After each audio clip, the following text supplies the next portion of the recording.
Good afternoon. My name is Carolyn Long, and it's a real privilege and an honor to be here in this marvelous day when so much stimulating and passionate discussion has taken place. I know you've been inspired and stimulated by what you've heard so far from such wonderful leaders who are not only intelligent and very strategic, but also very courageous to have chosen a life of struggle, essentially, a life of constant strategizing, maneuvering, being careful, etc., to advance the cause of women's rights. So it's really a very humbling experience to be among the people in this room. And I know for the young women here, I hope you're enjoying this as much as us older folks are too. So far, you've heard a lot. You've heard about where values come from this morning. You've heard about how we deal with the globalized world, with how to turn the women's movement over to the young, how to intersect the religious and cultural interface in countries in order to move women's rights forward, how to legislate. And now we're going to become very pragmatic in talking about how to create and build movements to advance women's rights. Peaceful movements, but powerful movements in countries around the world. And our job today is about solutions. So I'm hoping that the presentations that we'll hear this afternoon will give you a lot of ideas about strategies and ways of operating that will result in solutions. And the examples we have today have definitely resulted in achievements of a very splendid kind. This afternoon, we're going to look at three fascinating cases of movement building. The first is the U.S. Civil Rights Movement, which began the transformation in race relations in our country and so much more, and has been looked to around the world for lessons and inspiration in so many different situations. We're also going to look at the struggle for justice and rights in modern-day Iran and how women are managing there to go forward in such a restrictive environment. And the third that we'll hear about, and we'll actually hear about that first through a video, is current challenges in the Republic of South Africa that follow on the breathtaking accomplishment of a peaceful end to the apartheid era. 14 years ago. It seems like it was yesterday sometimes, but it's already been 14 years. Some of you were little children then, and I thought it would never happen in my lifetime. I spent 20 years in the anti-apartheid movement in support functions in this country, and sometimes I thought if apartheid ends in my lifetime, I'll die happy, and now it's been 14 years. So we're going to begin with the video with Pregs Govender from South Africa, and she sends her regrets for not being able to be here today because of illness. And let me just say a little bit about Pregs. She worked in the anti-apartheid movement, in the trade union movement, and she also created courses for workers in how to be change agents. And after the apartheid era ended, she was elected to parliament and became the deputy chairperson of the South African Human Rights Commission and created a women's budget. I wish she were here to tell us a bit about that. And she also chaired the Parliament's Joint Monitoring Committee on the Status of Women. So she's had an illustrious career in activism, and you will get a sense of her passion and commitment in the video. Thank you. It is an honor to contribute to a gathering of women who are committed to building peace in ourselves, between ourselves, and in our world. In a world that is filled with so much hate and greed and fear. Thank you for inviting me to contribute something from my country, South Africa. I'd like to read a little extract from something that I wrote. And it's about my country. South Africa is home to one of the oldest mountains in the world, older than the Himalayas in India or the Rockies in America. About 800 million years ago, it began with the softest of stone, sandstone under the sea. Later, the force that drives volcanic formations, and then the force that shifted the continents apart, molded it further. Water, ice, wind and fire sculpted it into Table Mountain, or Hurihuacho, the mountain in the sea, as the first people of our country called it. Today it continues to change in ways often invisible to the naked eye. Hurihuacho has stood through the cruelest of times, the colonial wars of conquest, the genocide of the indigenous Khoisan people, the introduction of slaves brought from India, Indonesia, and other parts of Africa, and finally, apartheid, both its horrors disclosed at the TRC, the Truth and Reconciliation Commission, and its daily banal brutalities.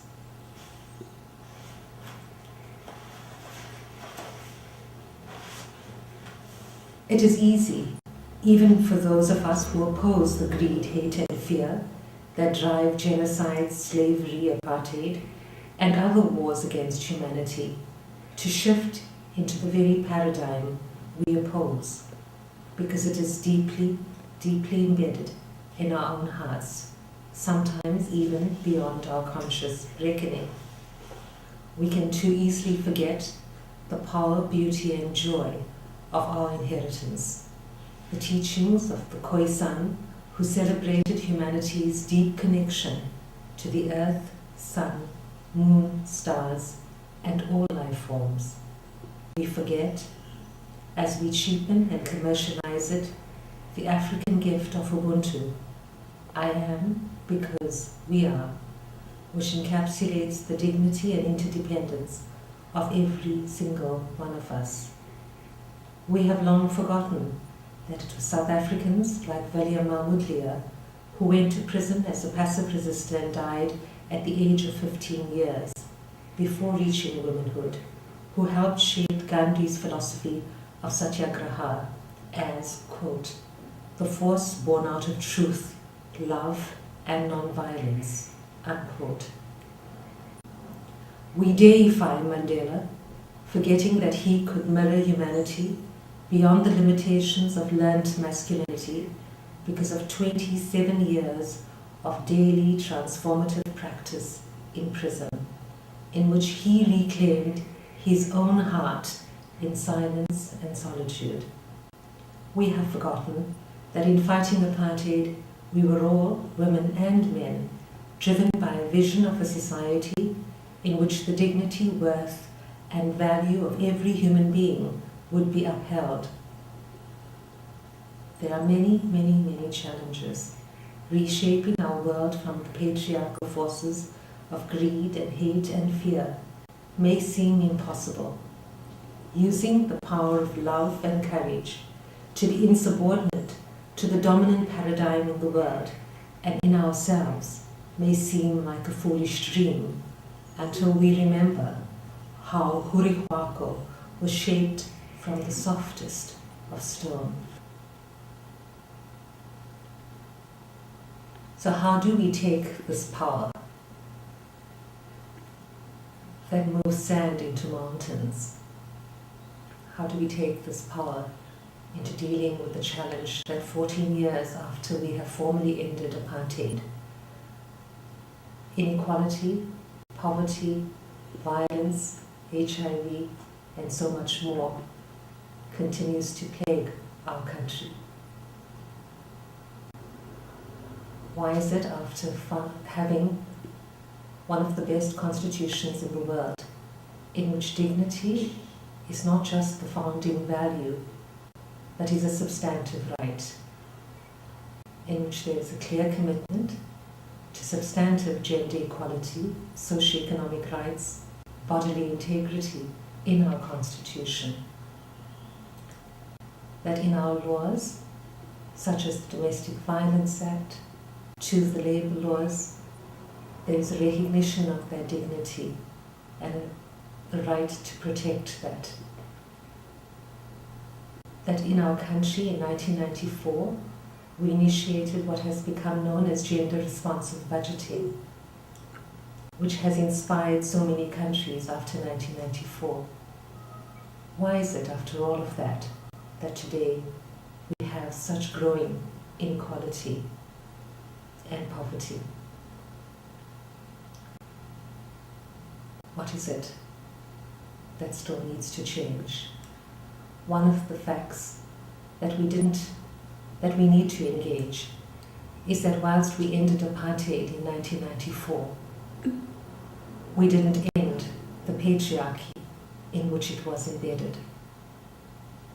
What we also did was that we joined a global system which perpetuated the same values of hate and greed and fear. Why is it that in my country, 14 years into democracy, we see an upsurge in patriarchal religion and tradition, which pushes women into practices described, for example, such as kutwala or virginity testing, which reduce women in many ways to objects that can be bought and sold, that are there for the pleasure of men and are there to be controlled. So what is it that's going to ensure that the power that we have used previously in shifting the apartheid state to one that is democratic, what will it take to build that today? I wish you, all of the women gathered at this meeting, the power of love and courage. We must make the connections in the country you are sitting in the countries from which all of you have come, in my country, and not be afraid to use the power of love and courage to be insubordinate to the power of hate and greed and fear. Thank you so much. I think you see there in what Pregs says as the next important moment in South Africa's history to consider the next steps in taking on the patriarchy. The patriarchy was there during the apartheid era, it was there in the anti-apartheid movement, and it's still there. So that even though they've had this monumental victory of eliminating legal apartheid, they still have the day-to-day reality of the patriarchy. And it's a pity that she's not here to give us more of her ideas and strategies for where they go now, but that will have to be for the next meeting organized by the Women's Learning Partnership. So you may have questions about the video, but we'll hold them until we finish the other two presentations. So we're going to go now to the example of the U.S. Civil Rights Movement. And while you're hearing these next two presentations, be listening for how the role of religion and culture in these movements played a role, and how did they affect the strategies that were used in these movements.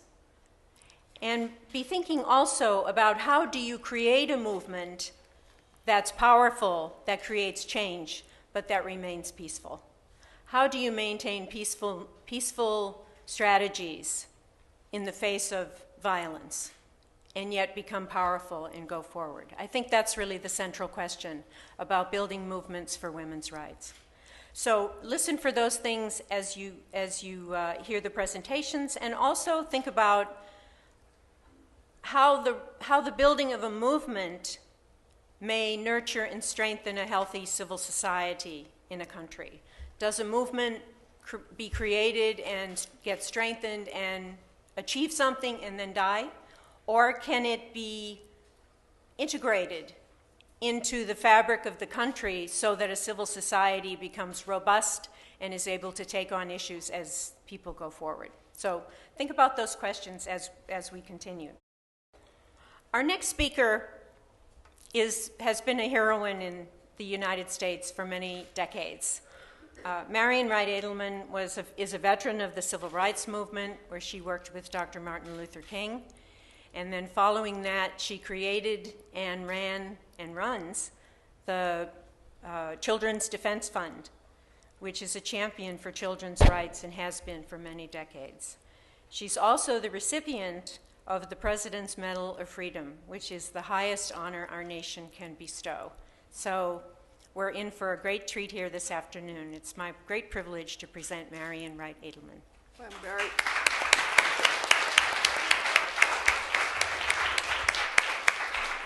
Well, I love being with women who are determined to change the world, so I'm delighted to be here with you, and I want to thank Manaz and WLP for their terrific and persistent work.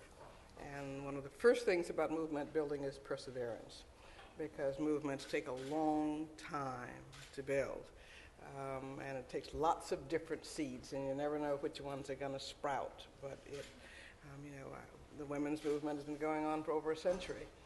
The civil rights movement did not start when you saw it in the 60s, and we debate much among ourselves about when did the real civil rights movement start in America.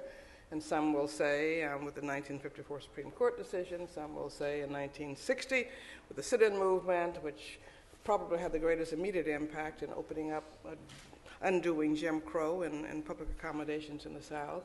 Some will say the 1963 March on Washington, but movements again come in layers. In fact, I like to think about it like an artichoke. You keep peeling back layers. And so they take a long time if you're talking about, as we are, transforming movements that change the paradigm of how we function. And so be patient, be determined, persevere, and keep planting your seeds. You never know which ones are going to sprout. And it takes engaging lots of people with different skills, and they must be cross-racial and cross interfaith and intergenerational, and people tend to forget that children were the frontline soldiers of the civil rights movement, and it doesn't take a whole lot of people. All the people who marched for Dr. King, or say they marched for Dr. King, really didn't march for Dr. King. I've always felt so lucky to have been born who I was when I was, at the convergence of great historical events and great leaders. It was an unusual, again, convergence of things that happened after 2 world wars, when soldiers from America, black soldiers from America, went off to fight for freedom that they could not enjoy at home. And that was a set of the very big seeds that got sown. I mean, unemployment among blacks at home, again, emerged with the freedom, with the Nathan Randolph, who the first March on Washington threat was many years before the actual March on Washington threat.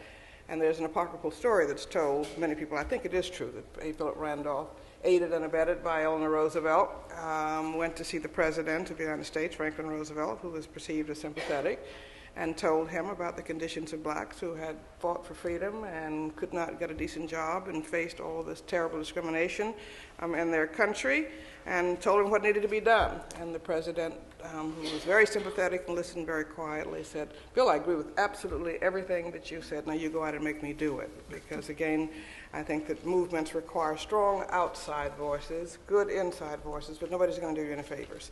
Even when they're your friends, you have to build that outside voice. And so what you're attending to is terribly important. I think this is a very difficult and complicated time. We have come a very long ways in the United States. Who would have thought that legal apartheid would crumble in such a short period of time? And who would have thought that these frontline soldiers, who were children, 5, 6, 7, 8, 10-year-old children who were the school desegregation plaintiffs, black parents wanted their children to have a better life. And they knew that education was absolutely the key to that.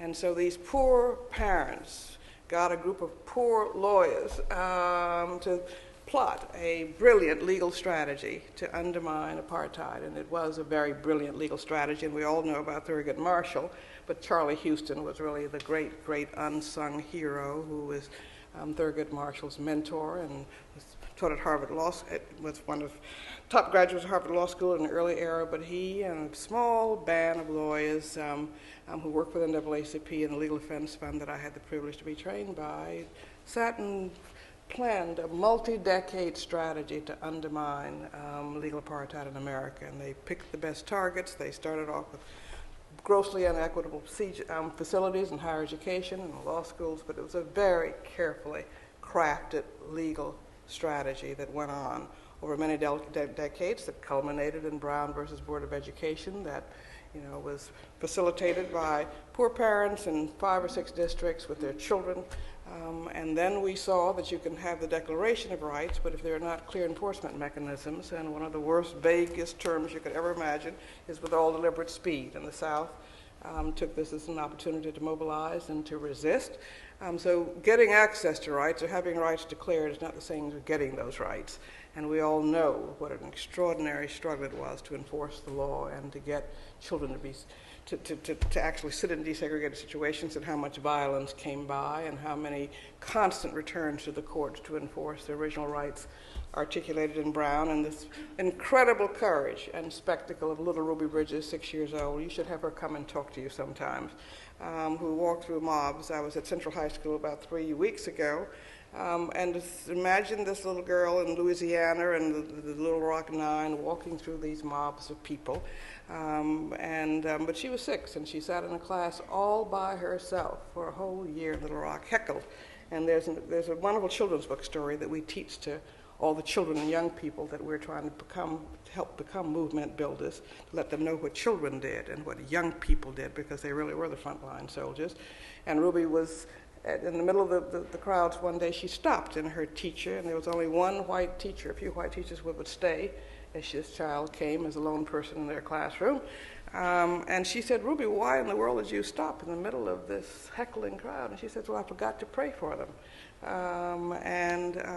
This kind of spiritual grounding was absolutely key to the kind of ability to kind of keep going. And I cannot tell you enough about the courage of many of my plaintiffs in school desegregation cases who went through losing their homes and being firebombed. And I have in my office, I keep there the little plaque, because you always wanted to have multiple plaintiffs, because you knew that if you had 5, they might likely disappear, or you may be left with 1, and then they would, threaten that one. And so you always wanted to get a bunch of plaintiffs on the assumption you would lose 50% or 75%.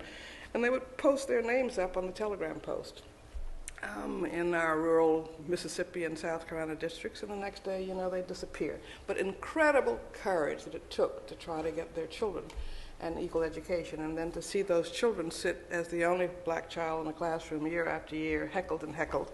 And my last act in Mississippi, one of my last acts in Mississippi, was to end so-called freedom of choice, which became one of the middle-level grounds for slowing down desegregation.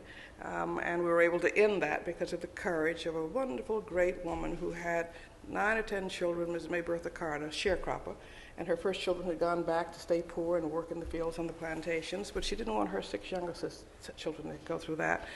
And she came to us to say, "I want my children to have a better life, and I want to challenge this sham." And so she exercised her freedom of choice. She was a very best friend of Miss Fannie Lou Hamer, whom many people have heard of.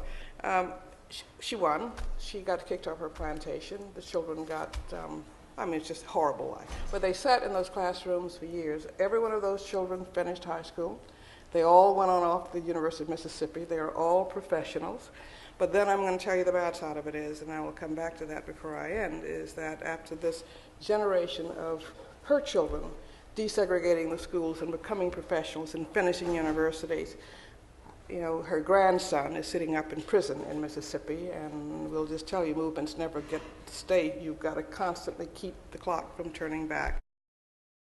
But that said, I think that we're in a very, very complicated time. There are a lot of lessons to be learned from the civil rights movement, but it takes a lot of different people reaching a boiling point and having a convergence of common concern. And it takes many different strategies. Thurgood Marshall used the law, and his colleagues, Charlie, used the law to change the Constitution, and had a long-term strategy. They didn't have a lot of money, but they were brilliant and they were persistent, and they had thought through how they were going to do this impossible thing. But secondly, it takes some people who will challenge the law and sacrifice for that. He never really understood this nonviolent stuff. They were all terribly upset when students sat in the 60s. But as a young person growing up in segregated America, I was always waiting for the right thing, and we were always testing on a day-to-day basis. We would go into the public library in my little hometown where I couldn't go to the public library. I would always go. I would always go and challenge the daily things that you couldn't have white water or black water. And so from the beginning, there was never a time as a child when I didn't know I wanted to change segregation. And there were many people who sat down before Mrs. Park sat down and sparked something. So again, you just have to keep at it. It just takes a lot of different folk, and at the right time, it hits the right button, and things sort of happen. And so throughout my childhood, I was always challenging segregation and getting in a little bit of trouble. And I just, not to brag, but I'm just so proud. The very library, the one building I'm proud of my home county that wouldn't let me come to the library when I was a little girl. It's just named the best public library in South Carolina after me, and my whole town is so pleased because it's become the new center. And so things can change, and that's the other good thing. I mean, just bear in mind that it's hard, and it won't happen for long periods of time, but then you can really sort of make it change. But then change requires additional change. So multiple strategies, multiple voices, empowering people, empowering young people, having strong spiritual roots, because it is very tough. And it's very tough to withstand violence. And it hadn't been for the mass meetings and the communities coming together every night and trading stories about who almost got shot or who did get shot or what the last bit of beating was, but that need for community support. But it was also about a passion that just would not die. And I wish sometimes I could be like I was when I was 19, because we were absolutely prepared to die for change, and there was never any question about it.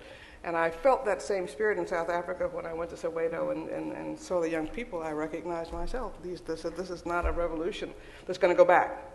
And you do reach a point when you've got to kind of have change. You need good mentors who affirm you, and you need the back and forth dialogue. When I was a student, my faculty members at Spelman College, which I love, they're very staid, and they opposed what we students were doing on the whole. 50 years later, they congratulated all the students. This is the 50th anniversary of the sit-in movement, and they now see that as the greatest thing that ever happened to their colleges, but 99% of them did not support it. But we always had one or two or three. And it is so important to find that one or two or three mentors. Howard Zen, who was, if you haven't read his People's History, but was my favorite. He and I went to Spelman College the same year, and he was always the one that we could plot with secretly. And he was our PR person who called the police saying that my students are coming down to sit in all of your places. And so you need one or two or three, but not a whole lot, to kind of keep going. And you need good Moses, what I call good Moses, Miriam generation people to really help the Joshua, Deborah generation people. And I'm sure that at every faith there are these multi-generational leaders, but you did need the few who would sort of affirm and validate the struggle of young people who are often very insecure, but young people also need to have the courage of their convictions. Multiple strategies I've talked about. The nonviolence training was absolutely key.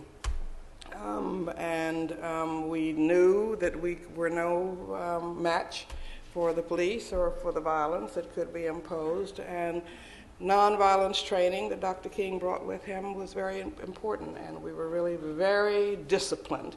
And again, that discipline came with the conviction that what we were doing was right and just, and we were prepared to die for it. But we really made unwelcome people who were not prepared to be violent, because the point was to bring about the change and to show that this simply had to happen, and to give the enemies no excuse for saying that it could not be done. And it's very moving to look back and see the 6-year-old boys and girls and the 7-year-olds. One of the movies that we show every one of our young trainees today is the Birmingham Children's March, because while adults were not able to respond, Dr. King's very famous letter from Birmingham jail, where he called on everybody to come out and fill the jails, well, he got no takers except the children of Birmingham. And the children of Birmingham really did fill up the jails with their joy and their fearlessness, and they stood up to fire hoses.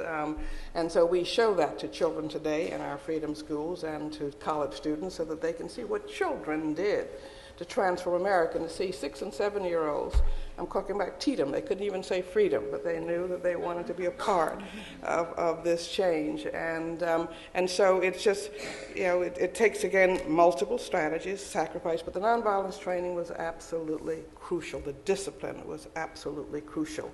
And the community support and the meetings each night to kind of sing through your fears and to be able to laugh at your fears and to have that community support. And again, being clear that it was never everybody. It was always a core of folks. SNCC was never more than 200 people, the Student Nonviolent Coordinating Committee, at one of its largest times. And so don't wait for everybody to come along. They're not going to come along. And I know as a student, because I was so blessed to have sat in a lot of the meetings, boy, was Dr. King constantly under attack. I mean, the different civil rights groups really did not like what he was doing. It was wonderful. I was a fly on the wall to watch the interaction with adults and all criticizing the others. And one of the things I've tried to do in my new incarnation is to figure out, can you have a multiplicity of strategies in one organization so that the Urban League doesn't feel threatened or the NAACP doesn't feel threatened, but they all ganged up against Dr. King constantly until we students came in and were more radical than Dr. King. And so you just need this continuum of leadership that begins to push the bar. But change, bottom line, can happen. Here we are, after years of legal change, Declaration of New Rights. The Children's March really did have an awful lot to do with the Civil Rights Act of '64 and the Voting Rights Act of '65 in Birmingham and what went on in the follow-up. And we've got a lot of laws in the books. On the other hand, that has not translated into real equality, and in many ways this is the most difficult time I think we've ever faced in the United States, because while we have this miracle in the White House and Oprah reigns in the television, we have the largest gap between rich and poor that we've ever had, and we have got the emergence of, we're having a resegregation of American life in our schools, and we have what we call the cradle to prison pipeline. Where we're seeing the criminalization of children at younger and younger ages. The schools that we work so hard to desegregate are producing massive illiteracy. A majority of all American children of all race and income groups cannot read at grade level in 4th, 8th, or 12th grade if they have not already dropped out of school. And over 80%, closer to 85%, of all Black and Hispanic children cannot read or compute at grade level in 4th, 8th, or 12th grade, and it's a disaster. The toxic cocktail of illiteracy, massive illiteracy through school failure, and many of the schools never really desegregated. We had our peak in the 70s, and then it's been going backwards, and it's going backwards even faster. But the toxic cocktail of illiteracy, of continued racial disparities and economic disparities, with this huge gap between rich and poor, and child poverty is growing. When Dr. King died, we had 11 million poor children, and he was calling for a Poor People's Campaign. Today, we have 15.5 million poor children, about 7 million living in extreme poverty, and our economy is 3 times richer despite the economic downturn. But poverty, continued racial disparities, illiteracy, poor education, and the criminalization of children, particularly Black males. A Black boy today has a 1 in 3 chance, and a Latino boy a 1 in 6 chance of going to prison in his lifetime if they were born in 2001. And so we're back fighting a new Jim Crow. There's a marvelous book that I would recommend to you by a woman named Michelle Alexander. It's called Jim Crow, Mass Incarceration and an Age of Colorblindness. But she has wonderful little nuggets that scare you, and because one has to say, are we at the end of a period and the beginning of a post-Reconstruction era as we were historically, a century ago, or can we find a way to keep moving ahead and not go backwards, because we're going backwards, and it's being fueled, as you see, the divisive voices all around by those who absolutely can't stand that there's a Black president in the White House. cannot stand that the country is becoming a majority minority within the next 2 decades.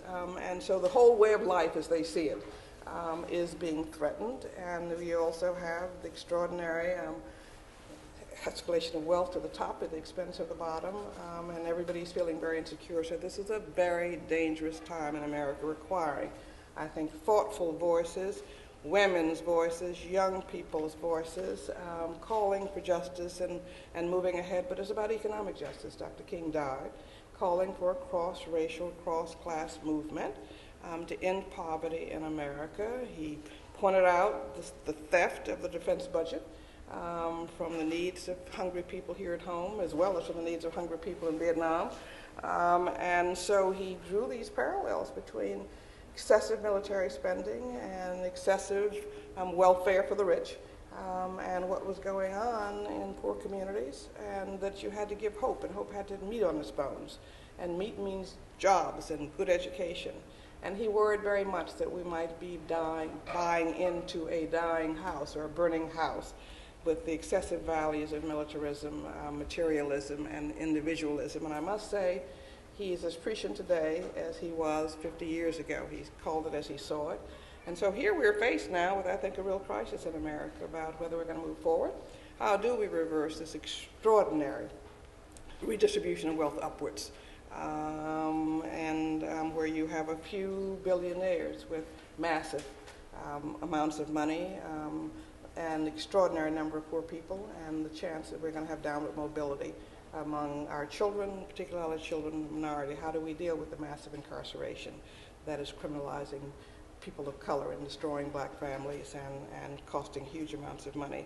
How do we have some semblance of commitment to ending poverty?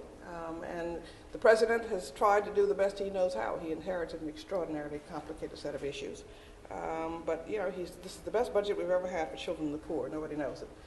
On the other hand, he cannot deal with both things in the war and with the extraordinary problems in this recession unless we have outside voices. And women have to be a key. Women have to speak up.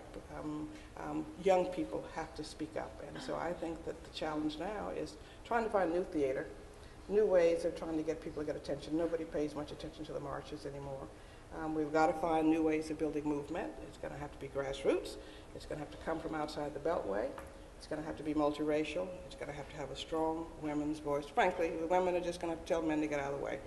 And I think that white privilege is very strong, and white male privilege is very strong. So this is a new movement time, but far more complicated than the simple issues of inequality in the 60s, and how do we step up to the plate and try to make that happen. So we'll have that in the Q&A period. Well, thank you very much, Marian. You just got a movement building 101 there. Our next speaker is the inspiration and driving force behind today's event, and that's not all she's done. She's had many other accomplishments in her life. She was former Minister of Women's Affairs in Iran. She was director of the Foundation for Iranian Studies, and she's also been on the boards of many organizations, including the Women's Rights Division of Human Rights Watch. She's the founder of the Women's Learning Partnership, and she's the one that's brought us all together today. So I know you're going to enjoy the presentation that Manaz is going to give on the modern day movement for social change in Iran. Manaz?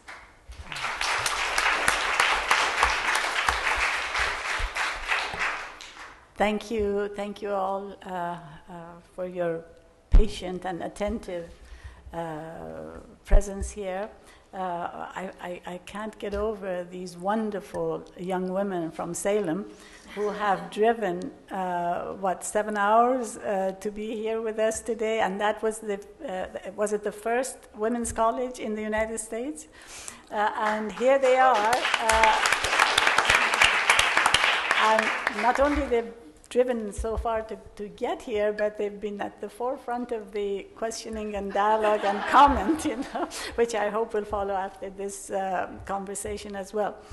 It's not easy for me ever to follow the charismatic Marian Edelman, my mentor actually, But especially today, when she has been putting forth the very difficult and challenging and oppressive situation that we're facing all over the world, and very specifically in this country, which one had hoped and does still hope that would be an inspiration for the rest of the world.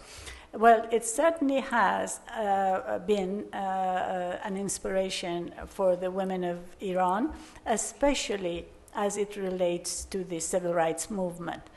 I had hoped that Mahbube Abbas Walizadeh, who was on the program originally, would be here. She was one of the leaders of the movement in Iran, and unfortunately she was not able to get a visa in time to be with us.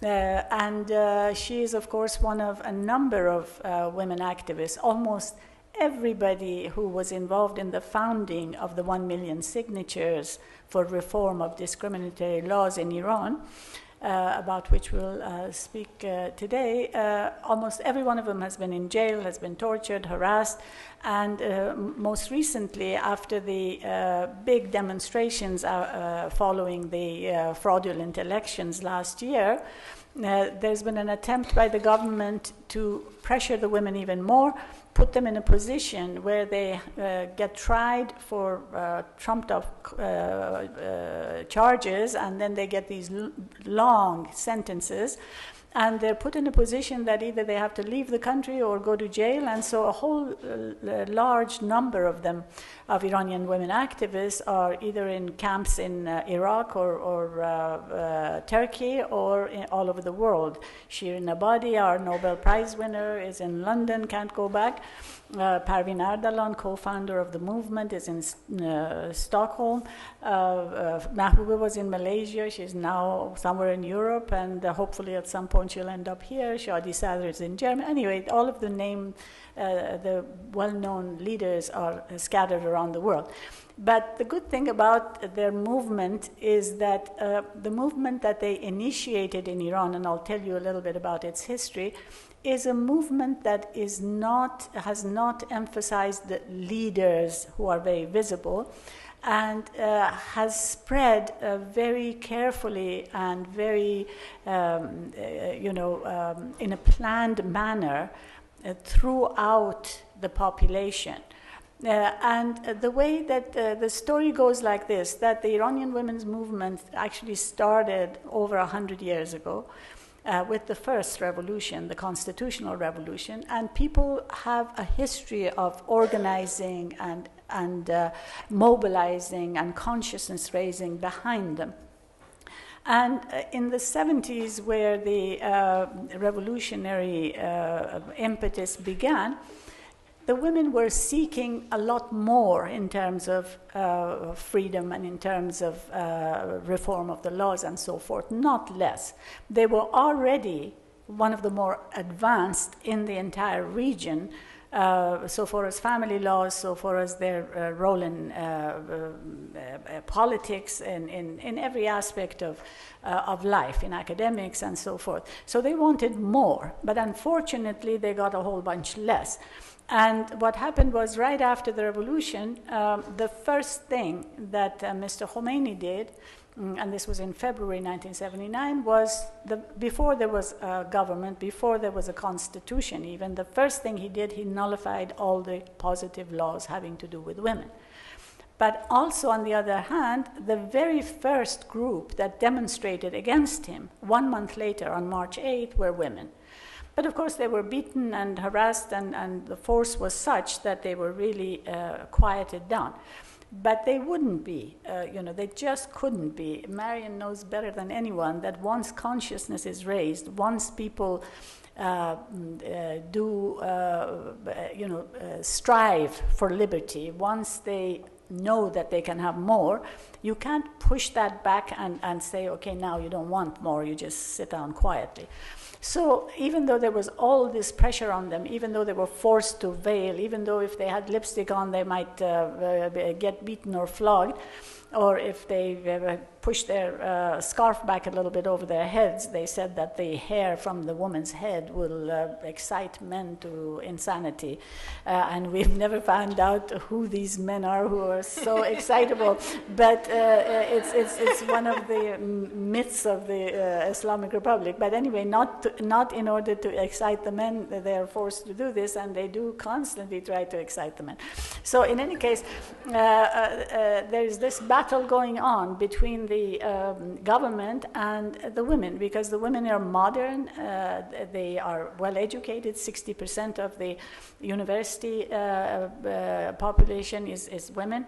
They're almost always top of the classes. The first few people who are the highest grades are always women, almost always women.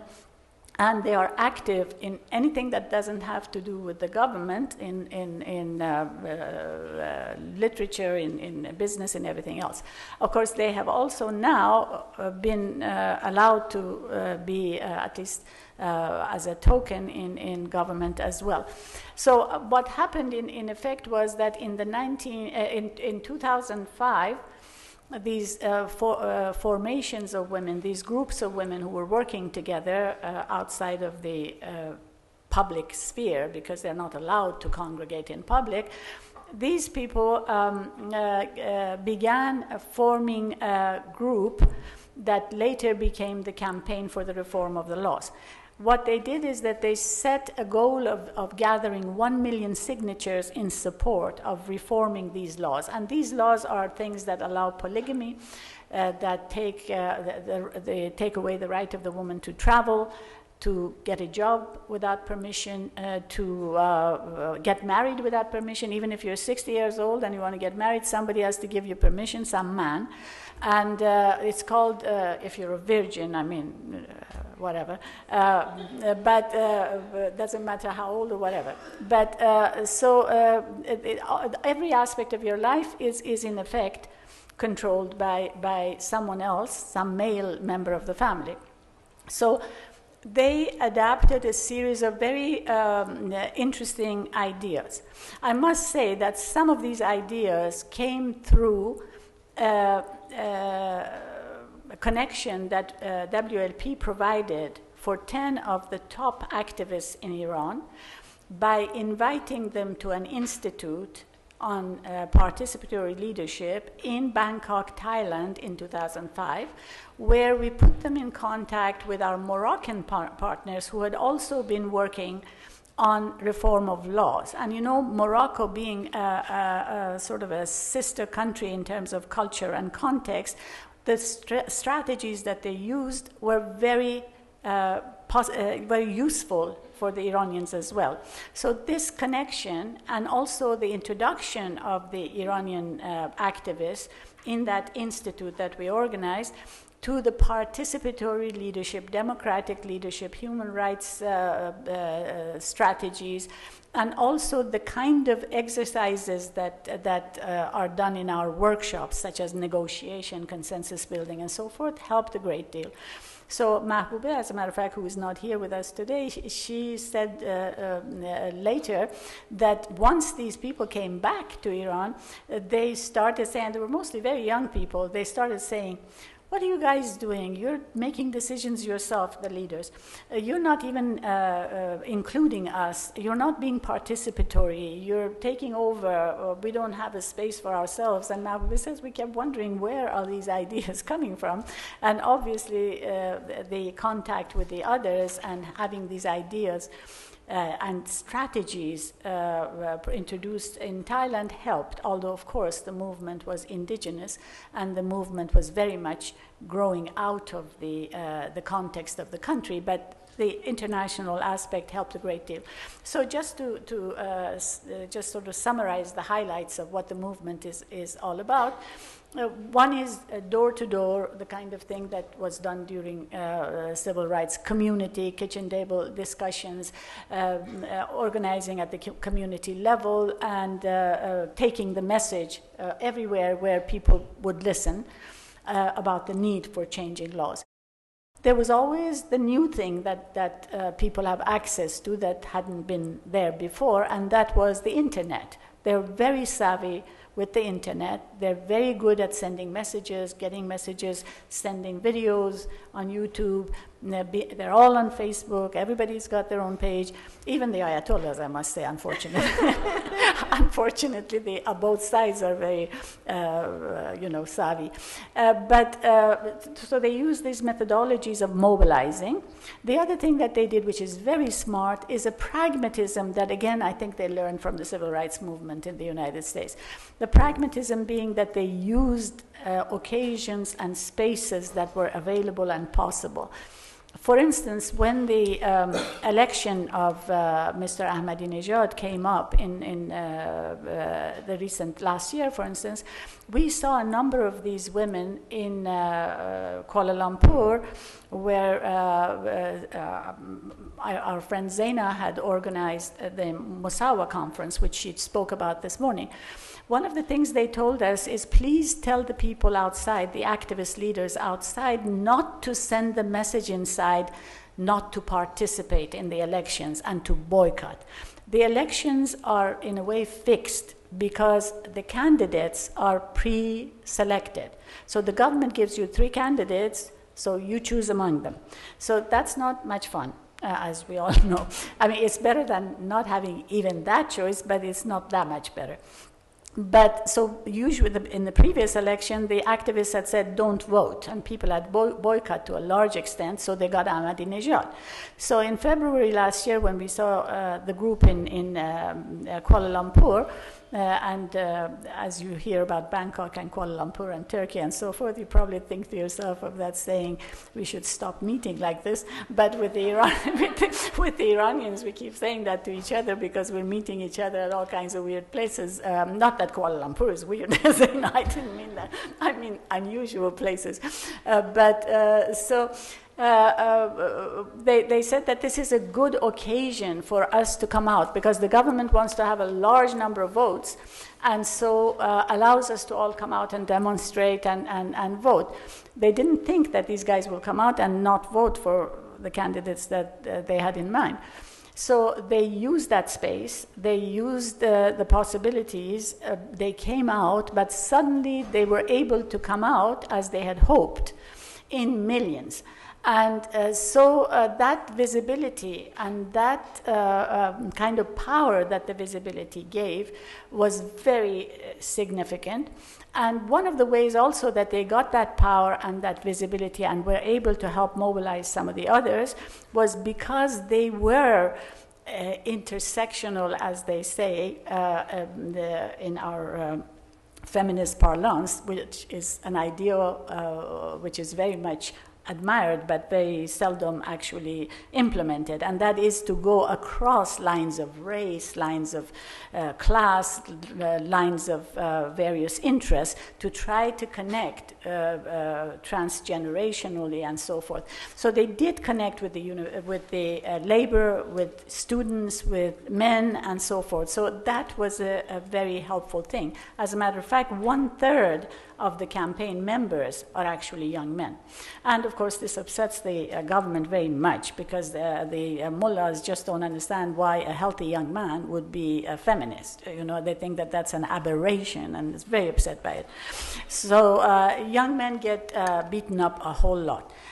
But one of the things, again, that is very important is although this violence against them, against men and women, is horrendous, they stuck to the idea of nonviolence, which again was an inspiration from the civil rights movement in the United States.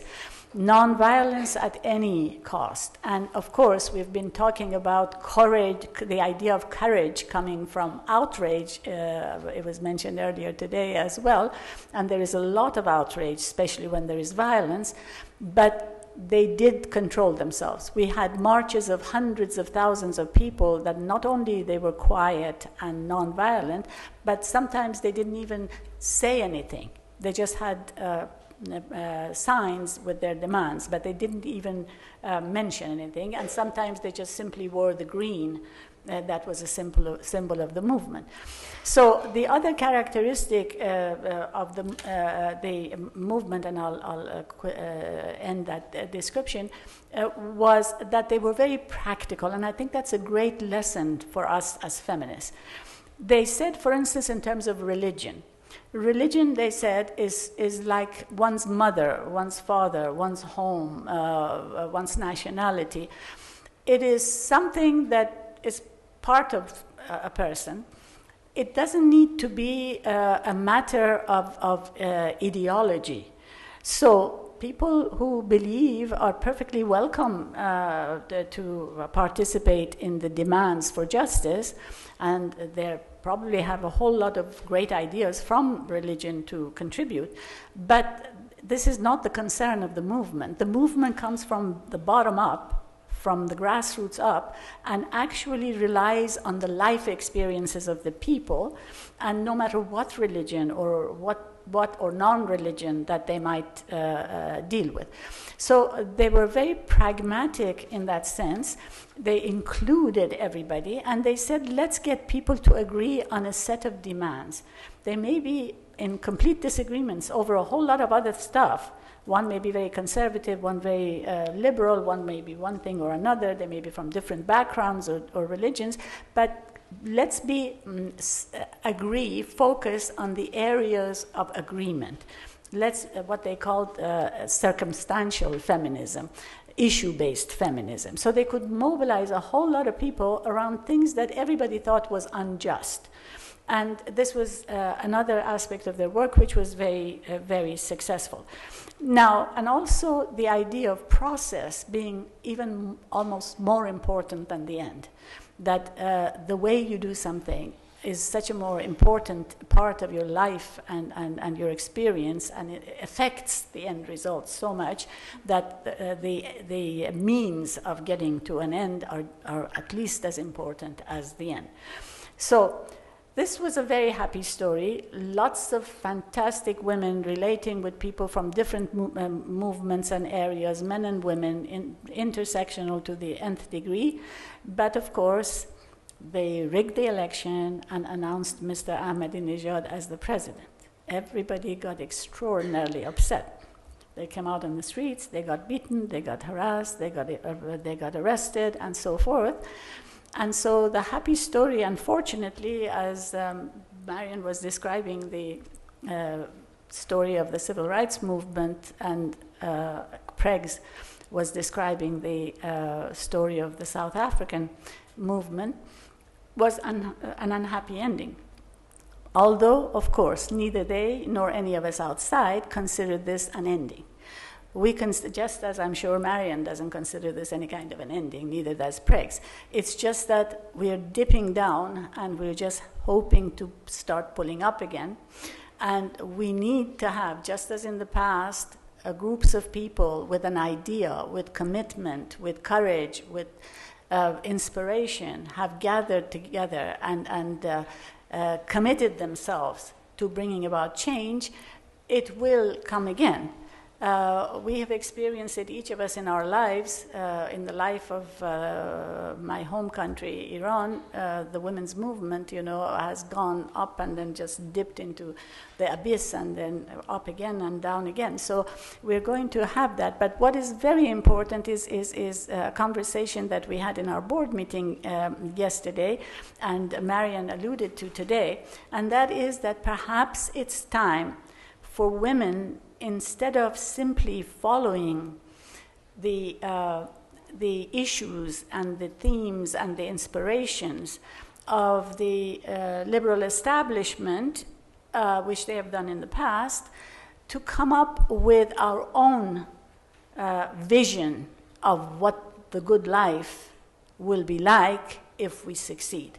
Come up with our own version of what do we want to be like? What do we want for our children, for our grandchildren? What do we want this world to look like? Because right now it looks gosh awful, and we all agree, no matter how we look at it. So that is the way that this experience of three different societies with three enormously exciting and courageous and important movements looks like right now.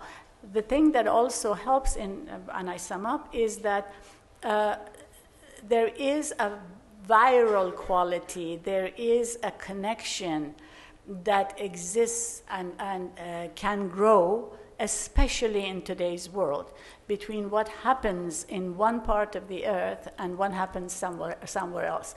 They feed each other, inspire each other. Martin Luther King inspires the Iranians. Iranians inspire the Malaysians. Moroccans inspire the others.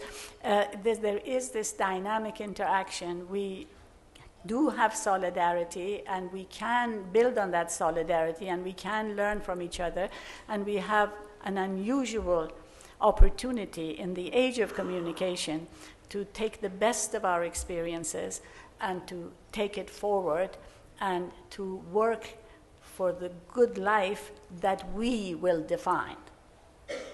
Thank you. Well, as Manaz said at the end, it's very striking, the similarities across these three movements, the various principles that Marian put forward, and then you could see in Iran and also in South Africa that those same principles, those same practices, those same approaches and strategies were used in order to create and strengthen the movement. So there's no magic to it. It's hard work, it's challenging, it's dangerous, but it's possible, but it never ends. I guess that's the bad news, that it never ends. And I want to open the floor to questions, because I'm sure you have them, but I do want to ask both Manaz and Marian one question, especially with the young women here from Salem, before I turn it over to you. And that is, given all that you've said, and given the difficulties that we're facing now in all three of the countries that we've talked about, what practical advice would you give to young women who want to engage themselves as social activists? What would be the first steps you would recommend that they take, if you can say? Well, come to meetings like this. Now, look at your history. I mean, I think that we've done we are a very ahistorical people in the United States in many ways, and we keep making the same mistakes. I mean, the last country you would ever want to invade would have been Vietnam. I think Afghanistan would have been a second. We need to learn from history, and I think that we've just not learned adequately from history. And one of the things that the Children's Defense Fund puts the top priority on, because we are building the next movement, and it has to come from young people, but we're training thousands of young people down at Haley Farm, and thousands of women and thousands of faith people to try to plant the seeds for the need for the new movement. They all, as I said, look at the Birmingham Children's March and see the history. It's amazing to me how many people see the civil rights movement in this country and in college as ancient history.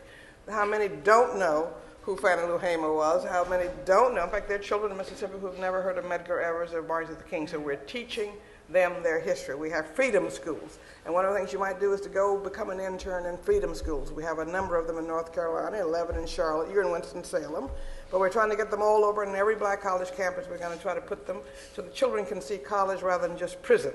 But if you go into freedom schools as college students or as children, you learn about this history, you read the books, and you're becoming enmeshed, and it's been marvelously wonderful to see the young people becoming empowered, including young college-age students who see their new place in history because they did not understand about slavery. And we actually do reenactments of the Underground Railroad down at Haley Farm so that they can begin to see who Harriet Tubman and Sojourner Truth were and how this is a continuing struggle that they now have to pick up the piece to do. We all show the Liberians pray the devil back into hell. We show all of our women's leaders, the Liberian women's, and how they grabbed men by the neck and decided they were going to end this war. So they see what the Liberian women did. We show them all Wangari's movement. You've got to inspire them and keep them aware of how dangerous the world is, but how miraculously a few people have made an enormous difference. And so learning that history, finding opportunities to get out and serve, there's no excuse not to see all the problems around you. They're all there. But we've got to create both the training opportunities, but then secondly, enable them to find structures for advocacy and service to make a difference. And those are the kinds of things that we're doing through Freedom Schools and other mechanisms. So I think that, and come to meetings, and really learn from people who are doing things, and there are wonderful people doing wonderful things all over this country that is going to ignite the next phase of movements, and will answer back the Tea Partiers when they flame out. So just kind of be there. I think that the most important thing that needs to happen is for people, young and old, but especially the young, to have the sense that they can, in effect, change things. You know, the work of WLP is focused on just this very idea, that everybody is a leader and everybody can make an impact and change, first herself, then her family, community, nation, and internationally. And this is being now implemented in more than 40 countries in 20 languages. And even, you know, in far-off places where Pidgin English or Shona or some other far-off language is being used, it works like a miracle. Once a woman gets that fire in her that she can make a change and gets out of the passivity that comes out of either hopelessness or indifference or thinking that what difference can I make? That thing is terrible, but what can I do? But once that agency is felt, I think that that's what will be the beginning. You will find your own way, or they will find their own way as to what issues put the fire in the belly, what ideas are the ones that they want to help, what social justice issues are the ones that resonate. So I think the agency part and the fact to really believe that you can change things